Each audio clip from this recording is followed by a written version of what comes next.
मरीम साहबा,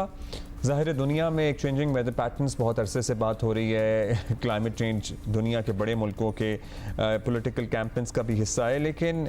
हम लोग बहुत ज़्यादा मुतासर हैं क्या इससे? आप इस बात की तस्दीक करेंगी? हमारा खित्ता जी जो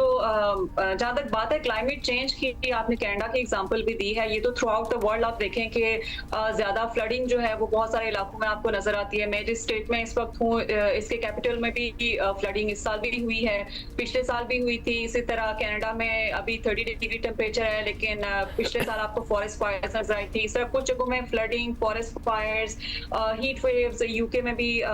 एक रेड अलर्ट जारी हुआ था, स्पेन में भी इसी तरह है। तो आपको हर जगह, जर्मनी में भी फ्लडिंग, आपको हर जगह इस तरह के एक्सट्रीम क्लाइमेट इंपैक्ट आपको नजर तो आते हैं, पूरी दुनिया में हो रहे हैं। लेकिन हाँ, मुतासिर पाकिस्तान को ये डिफरेंटली करते हैं या किसी भी डेवलपिंग कंट्री को, चाहे वो पाकिस्तान है या एशिया को कोई भी मुल्क है, क्योंकि हमारे पास ना तो उस तरह के रिसोर्सेज होते हैं, ना तो हम इस तरह की आफात से कुछ सीखते हैं, और ना ही हमारे पास कॉन्टीजेंसी प्लान उस तरह से होते हैं। आप फ्लडिंग को सिर्फ देख लें तो कितने सालों से हो रही है, लेकिन हमने उससे हमसे मुराद गवर्नमेंट ने क्या सीखा, कम्युनिटीज को कितने रिजिलियंट बनाया, उनकी कितनी ट्रेनिंग की कि मदद पहुंचने से पहले, कोई इदारे उनके पास पहुंचे उससे पहले वो खुद की मदद किस तरह से कर सकते हैं, या कितना गवर्नमेंट जो है वो रिस्पॉन्सिबल है और कितना इस बात पे इंप्लीमेंट करवा सकती है कि जो फ्लड प्रोन एरियाज हैं, खासतौर पर जो इंडस रिवर के अलोंग जो है वो हम देखते हैं कि बार बार वो कम्युनिटीज फ्लडेड होती हैं, बार बार वहीं पे वो अपने घर बनाते हैं। मरीम साहिबा, अगर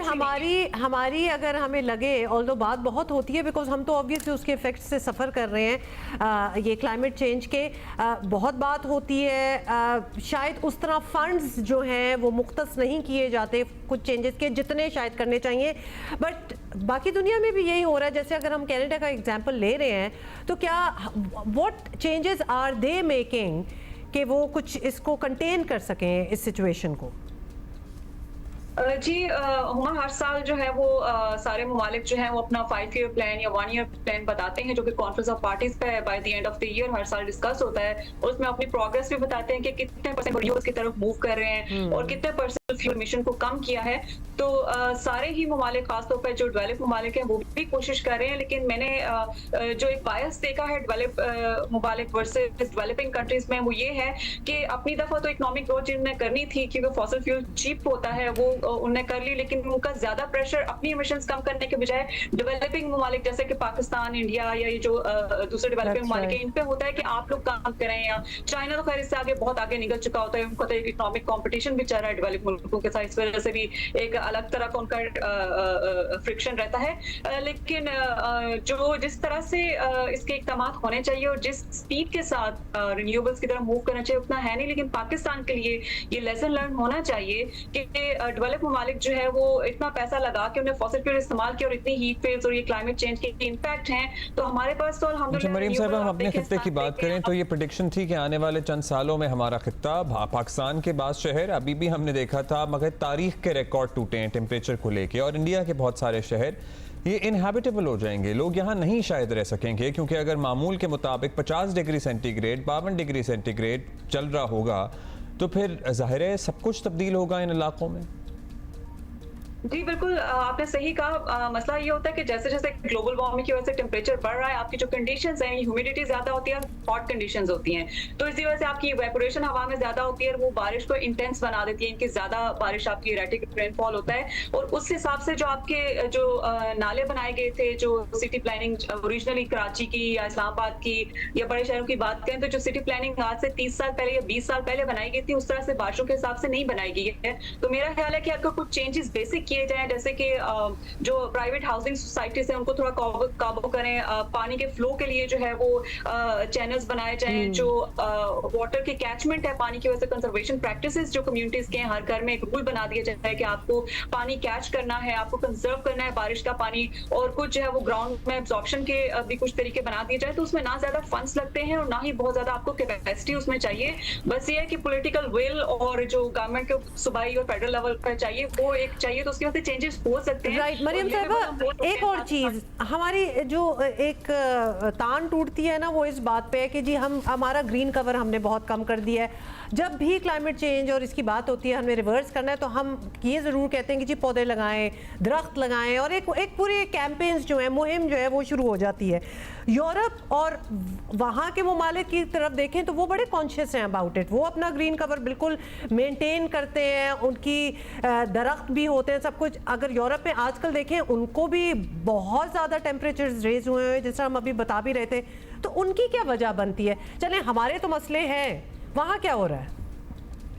जी, जैसा कि मैंने बताया कि जो फॉसिल फ्यूल है उसकी वजह से ग्लोबल वार्मिंग आपकी होती है, और ग्लोबल वार्मिंग का एक इम्पैक्ट ये भी है कि आपकी ह्यूमिडिटी बढ़ती जा रही है और हॉट कंडीशंस होती हैं। उसमें ये होता है कि आपकी जो जमीन होती है उससे पहले एक हीट वेव आती है और जमीन जो है वो सॉइल बहुत ज्यादा आपकी ड्राई हो जाती है। तो जैसे ही अचानक रेनफॉल होती है, आपकी जमीन रेडी नहीं होती उसको एब्जॉर्ब करने के लिए, तो आपको शहरों में या अर्बन फ्लडिंग या आपकी रिवर में जो फ्लडिंग के हैं वो ज्यादा आपको नजर आते हैं, इम्पैक्ट उस तरह से आपको नजर आते हैं। तो ऑफकोर्स इसका जो मेजर कल्प्रिट है वो तो फॉसिल फ्यूल है, लेकिन जो इसको इंटेंसिफाई करता है वो आपकी बैड गवर्नेंस और जो बाकी आपके जैसे ट्री कवर इतना आपका नहीं है। आप डेवलप्ड ममालिक में भी तो देखें आप, इनके कुछ जो फॉसिल फ्यूल की कंजम्पशन है, चूंकि ये ज्यादा स्ट्रॉन्ग इकोनॉमीज है तो बहुत ज्यादा है, और इसी वजह से जहाँ पे फॉसिल फ्यूल वर्सेस आप दरख्त देखें तो वो दरख्त बेचारे क्या करेंगे अकेले? आप कंपटीशन बड़ा टफ है वहाँ पे, मतलब दरख्त बहुत ज़्यादा हमें अपना ग्रीन कवर बढ़ाना पड़ेगा। एक और स्टडी आई हुई थी कि जो एयर कंडीशनर्स हैं इनसे जो हीट प्रोड्यूस हो रही है ये भी ग्लोबल टेम्परेचर्स में कुछ हद तक इजाफा कर रहे हैं हर साल, मतलब। और ये एयर कंडीशनर ज़ाहिर है इनका इस्तेमाल पर्टिकुलरली खत्ते के इन ममालिक में तो बढ़ता ही जा रहा है, चाहे वो इंडिया, पाकिस्तान, बांग्लादेश हो या मतलब मरियम साहब ये एक विशियस सर्कल है ना, गर्मी ज़्यादा पड़ती है तो जो लोग पहले एसीज नहीं यूज़ करते थे, डिपेंडेंट नहीं थे, वो भी किसी तरीके से लगा ले, मतलब ये एक बिल्कुल एक सर्कल में फंसे हुए लोग हैं। जी बिल्कुल, जो आपके रेफ्रिजरेटर्स हैं, जो आपके एसीज हैं, इनमें एरोसोल्स होते हैं और जो क्लोरोफ्लोरोकार्बन्स होते हैं वो आपके हवा में कंट्रीब्यूट करके एब्सोल्युटली उसमें हीट में आपका बायस बनते हैं। लेकिन उसका हल भी ये है, आपके पास ऑल्टरनेट टेक्नोलॉजीज हैं। आप जैसे रूम कूलर से रिलेटेड जो है वो आप देखें बहुत सारी टेक्नोलॉजीज आपको ऑनलाइन नजर आती हैं जो उनका मॉडर्न वर्जन है, और आप सोलर पैनल्स के साथ अगर आप उसको कनेक्ट करें तो it can make a lot of difference. मसला ये है कि जो गवर्नमेंट लेवल है उस पर हमें इस तरह की पॉलिसीज चाहिए, प्राइवेट सेक्टर को साथ मिलाएं कि वो आपको फाइनेंस कर सकें बैंक से, और इसके अलावा जो स्मॉल एंड मीडियम इंटरप्राइजेस होती हैं उनमें आप कंपटीशन रखें, स्टूडेंट्स बहुत सारे इनोवेशंस करें। आप यूनिवर्सिटीज में देखें आए दिन आपको कोई ना कोई खबरों में आ रहा होता है कि स्टूडेंट ने सोलर रिक्शा बनाया या स्टूडेंट ने ये बनाया माहौल दोस्त के लिए या कार बनाई, लेकिन उनको मार्केट्स नहीं अवेलेबल हैं, क्योंकि मार्केट नहीं होगी तो वो आपकी रिसर्च जाया जाएगी और बाहर के ममालिक उससे फायदा उठा रहे होते हैं। पाकिस्तानी उस तरह से पाकिस्तानी गवर्नमेंट उससे फायदा नहीं उठा पाती है, और कुछ इसमें ज़ाहिर माफियाज आपके इन्वॉल्व हैं, जो इंडस्ट्रीज हैं आपकी वो नहीं चाहती हैं कि इस तरह के इनिशिएटिव्स आएं, और इंडस्ट्रीज भी उन लोगों की हैं जो ज़्यादातर आपके पार्लियामान में बैठे हुए हैं। तो बहुत ही कॉम्प्लिकेटेड किस्म का सिस्टम है और यही आपको थ्रू आउट द वर्ल्ड भी नजर आता है। लेकिन बाहर के ममालिक में एटलीस्ट ये है कि बाकी जो आपके सेक्टर्स हैं उनमें भी बेहतरी है, साथ ही साथ उनके पास बहुत शुक्रिया, बहुत शुक्रिया। Thank you Maryam Shabbir for being with us.